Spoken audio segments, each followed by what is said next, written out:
estaba en silencio en la granja. El perro,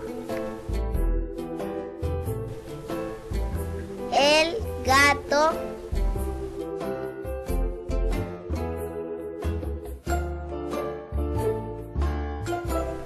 la vaca,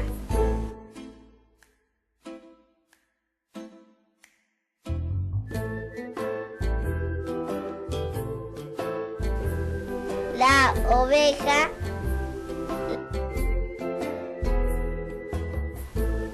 la chanchita y todos los cerditos dormían.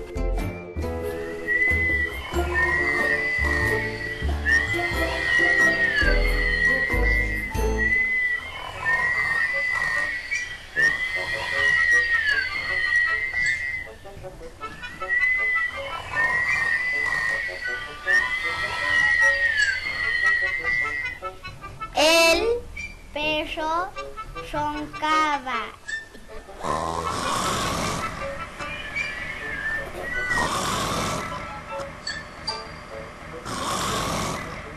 Y los animales despertaron. El gato preguntó: ¿qué podemos hacer para despertar al perro? La vaca estornudó. La oveja le asustó.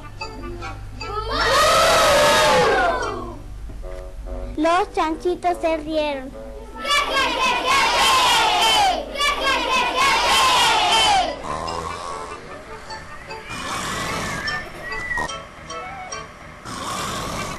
El gato dijo: ¡que cantemos! ¡Cantemos!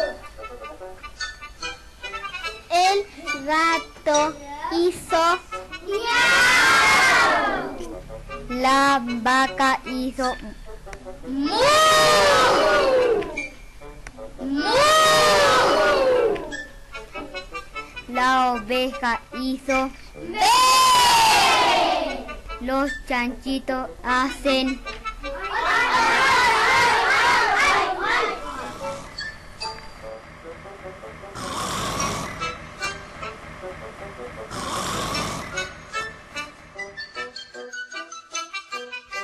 Salió el sol, el gallo cantó.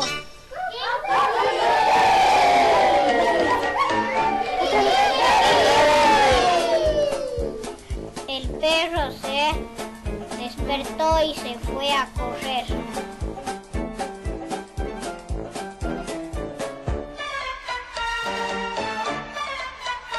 Y los animales dormían.